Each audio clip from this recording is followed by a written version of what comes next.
So yun guys, meron tayong mga lumang coins dito. So hindi ko alam kung papakinabangan pa to. Ayan, mga luma na. Ayan, may piso tayo. Piso 1972. So yan. Tapos meron tayong 1965, 1985 na 2 peso coin. Ayan, 2 peso coin. Tapos to piso, ang year to 1974. Ayan, may mga pisong malalaki. Ito pa oh, meron pa, may piso pang malaki. Anong year to? 1972 rin. So tapos meron tayong kalabaw na piso. Yan, 1988.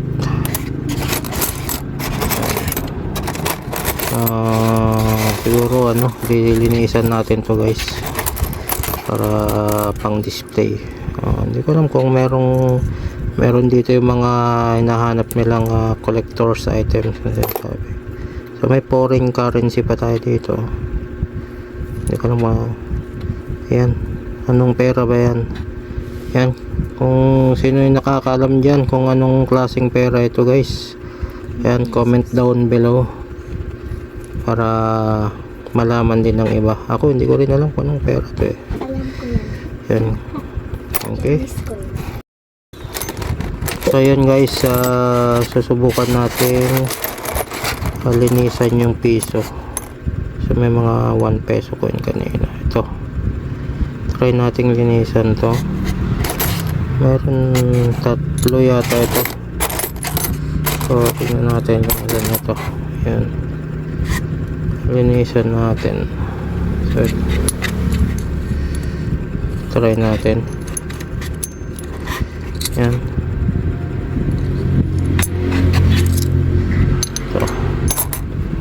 So ito, lilinisan natin. So ito na yung 1 peso coin natin. Subukan nating linisan kung kikintab gamit ang ating metal polish. So yun, medyo kukunti na yung metal polish natin, kaya susungkitin na lang natin. Yun. So ganito lang ako maglinis ng mga coins guys. Di ko alam kung effective ito. So susubukan lang natin. Yan. Tapos gagamit tayo ng 2 cotton buds pang linis. Yan. Spread lang muna natin yung metal polish.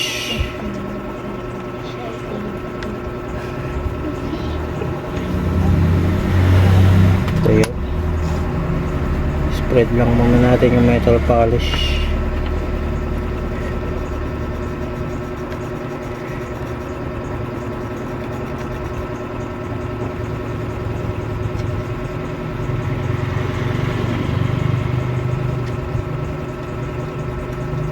Hanggang sa medyo mag-dry na siya.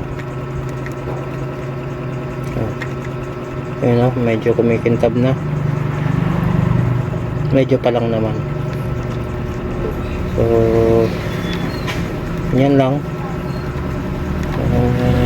Rarab lang natin siya yung sa mag dry. Yan. Tapos yung kabila, hintayin lang natin yan na dry. So lagyan ulit natin yung kabila.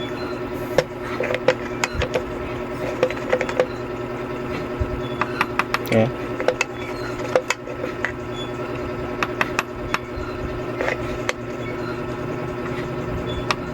Okay, na siguro yan. So ganun din ang process guys, ulitin lang natin, rarab lang, spread natin, then rub hanggang sa ma-dry siya.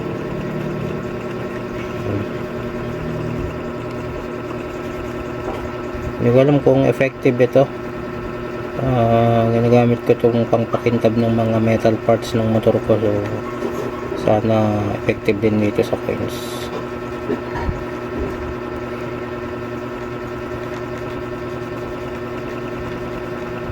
So sa mga nakakaalam ng mga collective coins dyan, comment po dyan kung nahanap po ito ng mga collectors or walang value. So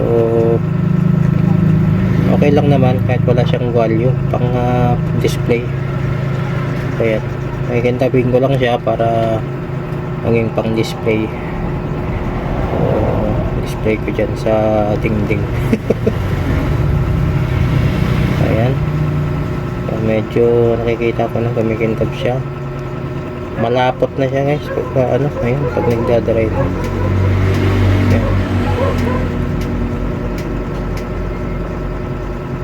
Ayan, pero tuloy lang ang rub.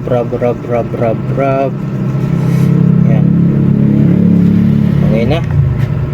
So then after that, so irarab na, pupunasan na natin siya guys sa basahan. Ayan, ayan, ayan, ayan o, kumikintab na siya. Ayun o, ito nyo guys, kumikintab na siya. So nawala na yung nangingitim kanina. Yun, pwede ng pang collection para pang display mga guys. So ganun lang ang maglinis ng coins. Yan, huwag nyo pong gagamitan ng steel brass ang mga coins kung kinakalawang na, kasi masisira yung kanilang surface. So ganyan lang, pagtyagaan lang nating linisan ng metal polish. Ayan, meron pa siyang konting black sa gitna, pero okay na yan. So siguro ulitin na lang natin mamaya. Okay guys, that's all. Ayan, yung resulta ng ating linisan na old coins. Ayan, piso, anong ito, 1972 coins. Ayan. Okay, thank you guys. So ito na guys yung pinakintab nating piso. Ayan.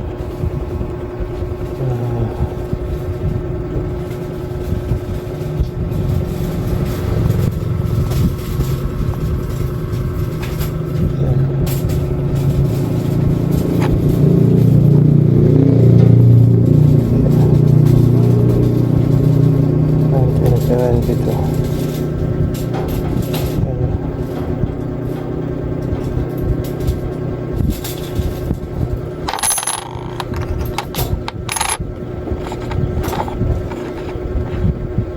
Yeah.